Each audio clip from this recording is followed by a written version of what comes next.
Hello, I'm Sofi. Today I'm going to demonstrate pivot methods for dart manipulation for you in single and double dart manipulations.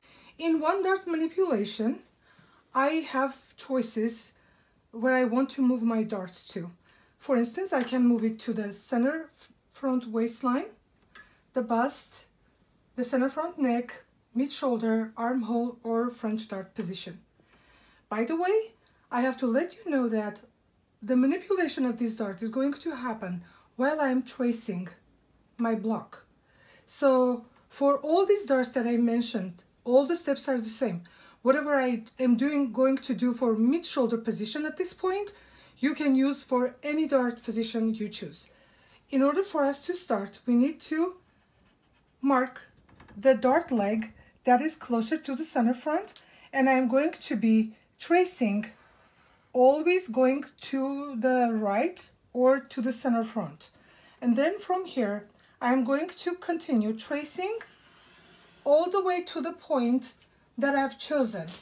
Again, at this point, I want my dart to go to the mid-shoulder position.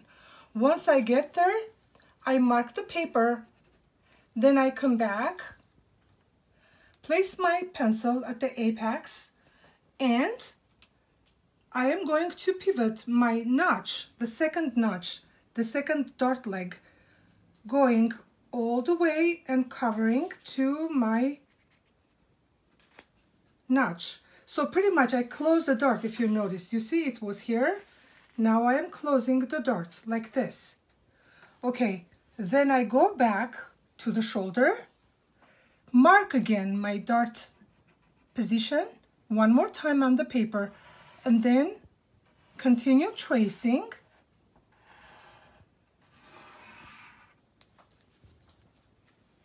and finish it.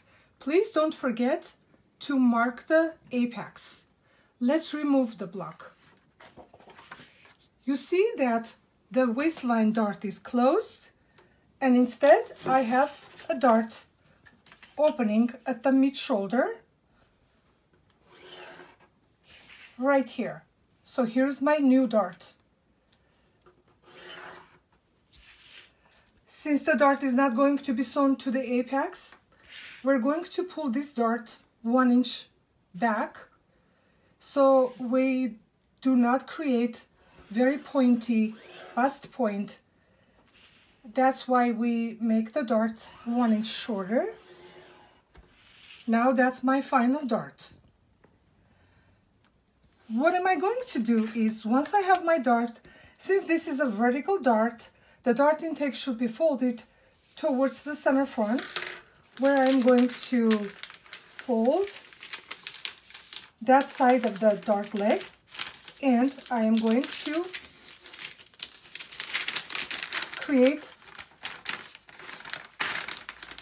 fold my new dart, folding towards the tip, and please don't crush the paper. Fold it like this to the dart point, not to the apex. Then you're going to place a piece of tape here, temporary tape, and fix the mid-shoulder. As you can see, my mid-shoulder is broken. We need to fix it. So we place the ruler, catching two sides of this line and fixing it. Since I'm done with fixing, right here I can keep it folded and add my seam allowance, and then cut my shoulder now so I don't have to fold it again. So when I open, as you can see, I have my dart tail formed, shaped. Now, one thing that we do when we have this kind of big, huge darts, we also cut out the intake amount because it's too much fabric to leave between my dart legs. So what we are going to do, as you can see, I created seam allowances for my dart, and I am going to remove remove it. So when we sew this dart, there's not too much fabric trapped inside of it. So after I do it, then I'm going to add my seam allowances everywhere and finish my project.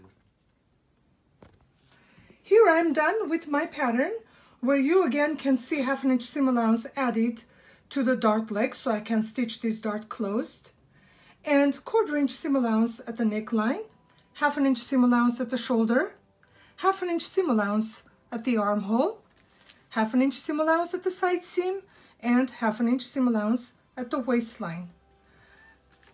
In order for me to finish my dart completely for production, then I have to place my grain line parallel to the center front. I have to use my punch hole, which goes usually 1/2 inch down from the dart point. And I do my notches, and I should not forget my label.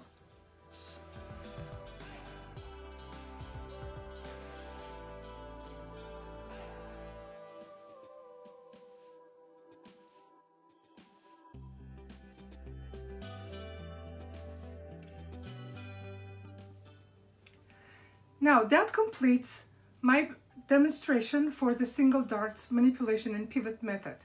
Now I am going to do the same thing for 2 darts. For 2 dart manipulation and pivot method, I am going to choose 2 different spots, and then I'm going to split my dart and move them into those 2 positions.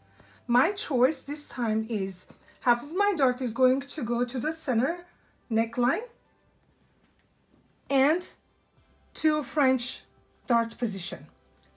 First of all, before you start, I would like you to put a line right at the middle of your big dart, so when you start moving and turning your block, you still can know how much is just 1/2 of your dart, because first we are going to move 1/2 and then the other 1/2. 1/2 into the neckline again and 1/2 into the French dart position. So we're going to start again the same way.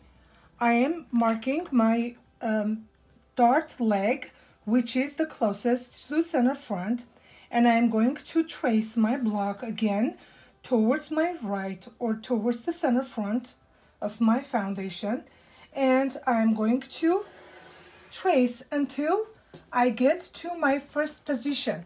Again, my choice is at the center front. Yours can be anywhere you want to. And then hold your apex, and you see the notch is going to move to my line and stop. You see, I didn't get to my notch. There is 1/2 a dart still left because this line was showing the 1/2 point, the middle of my dart. So after I do that, right away I go to the top and mark my dart placement again one more time and continue tracing until I reach to my second mark, which was the French dart position. Here I'm coming here and stop at the French dart position, mark the paper, hold the apex again one more time. Now I am going to put this notch right on top of my previous notch, first notch. Okay, now I simply closed my dart here. Then I come again back to my mark it again, because can you see my first mark was mentioning the beginning of my new dart.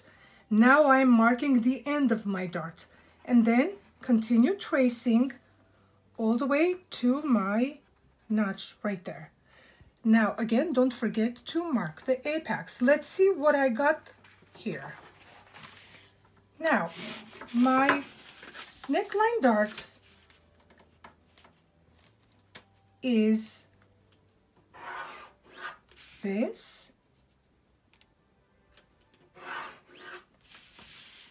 and my French dart is again drafted to the apex, where you can clearly see that I was able to split my dart into 2 even parts, and I opened one dart at the center front neckline, the other dart at the French position. Now I have 2 darts opened in those 2 positions, but they're not finished darts yet. That's why I have to make them shorter again, because if I don't, then my darts sewn to the apex are going to make the bust into a cone shape, which is undesirable. Here is 1 inch back from the apex, but I'm making sure that I'm drafting my new dart point into my dart leg points precisely.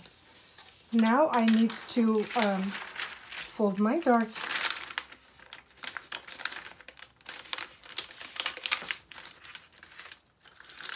Again, the dart intake goes to the center front because it is a vertical dart. Here I'm going to fold it neatly like this and secure it for a second. Now, I am going to cut my center front because I want to open up that dart so my paper doesn't become too difficult to work with. Since at my center front I don't need any seam allowance because this is unfold, I'm going to just simply hold my dart in the place and cut so I can come up with my dart tail. So I come up with this kind of shape. Then I am going to fold my French dart. Again, in case you have horizontal dart, your dart intake should go towards the waistline, not to the center front, you see? Okay, so here is my French dart, and I'm going to just hold it like this. Again, secure the dart in the place. Now I'm going to double check to see in case my side seam is broken. Always remember, when you manipulate darts, usually those lines where the dart is moving from and those lines where they're moving to, you might get breakage. You see I have a breakage here. That's why I'm fixing it first, and then I'm adding my 1/2 inch seam allowance right here so I can cut and open my dart to work with. Like this. By the way, for 2 dart manipulation, usually I don't cut the inside of the dart because my darts are fairly small. I don't need to cut out the intake, it's not big.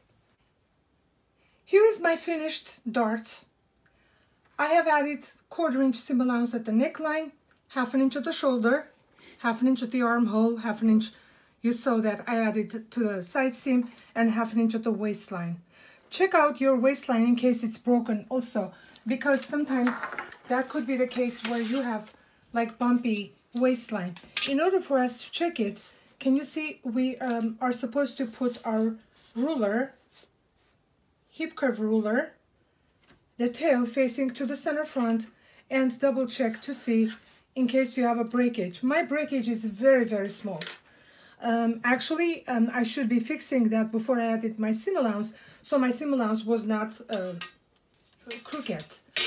And then I finished my dart, completed it by adding my green line, and then I added my punch holes 1/2 inch down from the dart tip, and then I added my notches where we usually notch. I would like to invite your attention on this leg of my dart where I came up with this very notch shape, very steep notch shape right at the leg. So when I come up with this kind of shape, I don't have to notch it, but the other leg definitely will be notched. The same thing is happening at the neckline where I have very pointy neck. Therefore, I don't notch it because I will damage the fabric, number 1. And number 2, it's very obvious that there is a dart leg in there. So add your label, and that will complete your project. That concludes my demonstration for dart manipulation in pivot method in single and double dart manipulations. I would like you to do 2 examples of each, meaning 2 single dart examples and 2 double dart examples. See you next time.